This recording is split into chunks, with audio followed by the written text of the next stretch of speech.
मैं आई go to toilet. ये लो चले मूतने साहब, ब्रेक में नहीं जाते बनता क्या?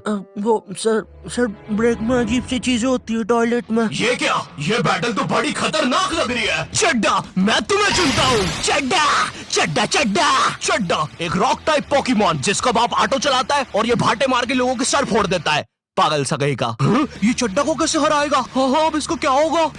पापे मैं तुझे चुनता हूँ। पापे पापे एक पंजाबी गैस टाइप पोकेमॉन जो कि मूली का पराठा खा के इतनी जहरीली ठुस्सी मारता है कि पूरी दुनिया खत्म हो जाए। पापे एटॉमिक गैस ठुस्सी। चड्डा चड्डा क्या करूँ?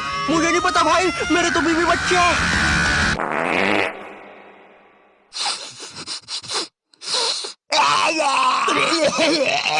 टीनेजर्स नहीं नहीं नहीं, ये वीडियो ऐसे स्टार्ट नहीं होगी। ये तो बस मैं तुम्हें बताना चाहता था कि ब्रेक में बॉयज टॉयलेट में कैसी हरकतें होती है, और ये भी बस उसका 1% था। गर्ल्स टॉयलेट के बारे में मुझे ज्यादा पता नहीं है, या मुझे पता है।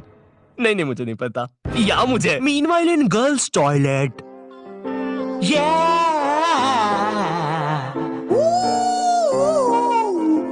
ये कहानी है गर्ल्स टॉयलेट के पीछे की।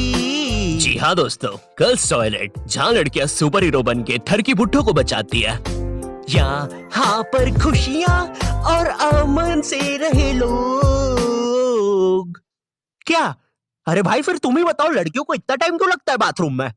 छोड़ो यार, मैं वीडियो स्टार्ट करता हूँ। टीनेज, जब बच्चा अपने आप पर ध्यान देना शुरू करता है, वो कैसा दिखता है, उसके बाल कैसे है, वो क्या पहनता है, और जब उसे पता चलता है कि उसका तो सब कुछ ही बर्बाद हो रखा है। मुझे याद है 8th 9th में मैं अपने पूरे बाल खड़े करके स्कूल जाता था, बिल्कुल टेक्टन 7 की ये जिन कैरेक्टर की तरह। तेल पानी लगा के स्कूल निकल जाता था। स्कूल पहुंचते पहुंचते बालों का ऐसा रबड़ी नूडल बन जाता था। खैर ये फिर भी अच्छा लग रहा है क्योंकि ये रोनाल्डो है, मैं रोलेंडो लगता था। स्कूल यूनिफॉर्म भी ना मेरी माँ ने मेरे को बचपन से बड़ी पहनाई है, और ऐसा भी नहीं कि 1-2 नंबर बड़ी, सीधे 4 या 5 नंबर बड़ी। स्कूल में जो बच्चे होमवर्क करके नहीं आते थे ना, वो मेरे अंदर आके ही छुपते थे। इतने बड़े कपड़े। छुपे रे भाई, बहुत जगह है यहाँ पे तो। अरे तुम दोनों?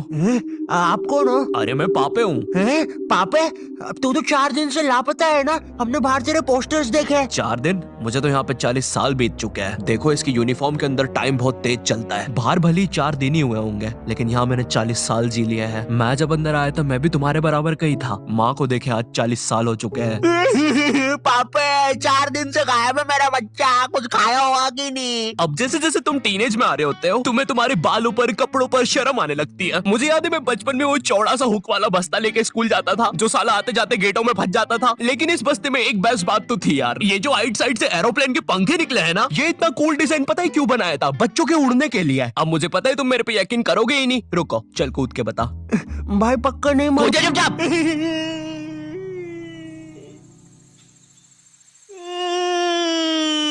मैंने तो बोले। अरे बाप रे, अब तो लाइट चली जाएगी। मुझे अपना फोन चार्ज पे लगाना चाहिए। टीनेज में ना तुम्हें तुम्हारी इमेज की बहुत ज्यादा परवाह होती है, लेकिन तुम्हारे माँ बाप को उससे घंटा फर्क नहीं पड़ता। उनके लिए तुम अभी भी रात में छुप के सूखा बॉर्नविटा खाने वाले बंकू हो।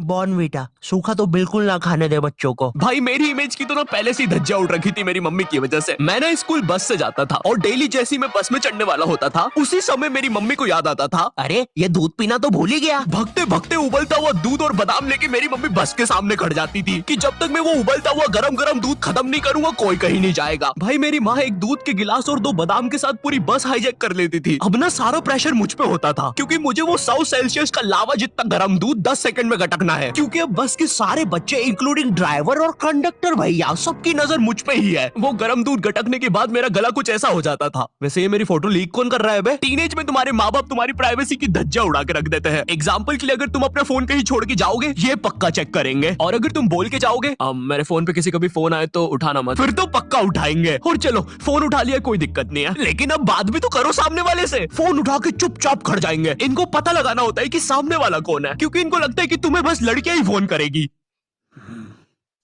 हेलो, ये कौन लड़की फोन कर रही है तेरे को? अरे मम्मी आकाश है, ध्यान से सुनो। तो इसकी आवाज लड़की जैसी क्यों आ रही है? क्योंकि दिमाग में लड़की घुसा के रखी है आपने, और लड़की बोल के उसकी अलग बेइज्जती मार रहे हो। क्या सच में मेरी आवाज इतनी लड़की जैसी है? कहीं मैं सच में तो लड़की नहीं? बहुत हो गया, अब मैं अपनी शक्तियों का गलत इस्तेमाल करूंगा। और इसी तरह आकाश ने अपनी शक्तियों का गलत इस्तेमाल शुरू कर दिया। बेबी एक बार फिर से बोलो ना प्लीज ना। रिचार्ज करवाओ ना सोना बाबू। विंगाडियम लेवियोसा। सुनो सुनो, मेरी सारी जायदाद मेरी बेबी के अकाउंट में डाल दो। और हाँ, 253 का रिचार्ज। 256 का बाबू। 256 का रिचार्ज भी कर दे। हो गया सर, हो गया, काउंटर मत तोड़ो हमारा, हो गया। बेबी बेबी बेबी बेबी सब छोड़ के चले जाते हैं। और इसी तरह आकाश बन गया दुनिया का सबसे बड़ा स्कैमर। ये ऐसे क्यों हंस रहा है? मुझे क्या पता, शायद जो नशे अभी हम करने वाले हैं उसने पहले ही कर लिए होंगे। तो तेरी गर्लफ्रेंड नहीं है फिर? नहीं है, बोला तो सही। ठीक है जा। वैसे एक सेकंड, नशे के बारे में क्या बोला तू? अगर तुम अपने फोन की तरफ देख के इतना सा भी मुस्कुरा दोगे ना तो इन्हें लगेगा तुम अपनी गर्लफ्रेंड से बात कर रहे हो। और चलो मान भी लेते हैं अगर मैं अपनी गर्लफ्रेंड से बात कर रहा हूँ तो मैं मुस्कुराऊंगा क्यों? अरे भाई वो गर्लफ्रेंड है मेरी, जोकर थोड़ी ना। अरे अरे नहीं नहीं। ओए सुरेश, क्या तुम्हें ये नाव वापस चाहिए? अंदर आओ। ओए रहने दे, नाली वाली नाव है वैसे भी, तू ही रख ले। और तेरे को शायद कहीं देखा है मैंने। ओए तू तो शालिनी जैसी दिख रही है। ओए शालिनी है ना तू? अरे नहीं, तू फिर से इतना सारा मेकअप करके नलनी में बैठ गई पागल लड़की। नहीं क्या नहीं, अंदर छींची होती है पता भी है। नगर पालिका वालों को बुला के लाना पड़ेगा, निकालेंगे तुझे यहाँ से। पता नहीं कहाँ की हिट पिक्चर देख ली जोकर वाली, नलनी में बैठ जाती है बार बार जाके। सांप बिच्छू ने काट खाया तो पता नहीं कैसी गर्लफ्रेंड है। तुम अपने फोन में कोई भी फोटो अपने मम्मी पापा को दिखाने जाते हो तो ऐसा नहीं है कि चुपचाप देख ले, इनको चाहिए पूरा फोन अपने हाथ में। और जब तुम्हारा फोन माँ बाप के हाथ में जाता है ना तो भाई ऐसी फटी में आती है ना, जैसे जब कोई अजनबी तुम्हारा फोन नहीं मांग लेता किसी काम से और तुम्हें अंदर ही अंदर लग रहा होता है कि ये मेरा फोन लेके भाग जाएगा। तो अब तुम एक अजीब से पोज में रेडी रहते हो कि जैसे ही ये मेरा फोन लेके भागेगा मैं भी इसके पीछे भागूंगा। अरे ये नेटवर्क, अरे ये नेटवर्क ही नहीं आ रहा। हाँ, हो गया। Thank you. अरे अरे मेरा फोन। वो तो मेरा ही आदमी था। हेलो, आई होप तुम्हें वीडियो पसंद आया होगा। मैंने काफी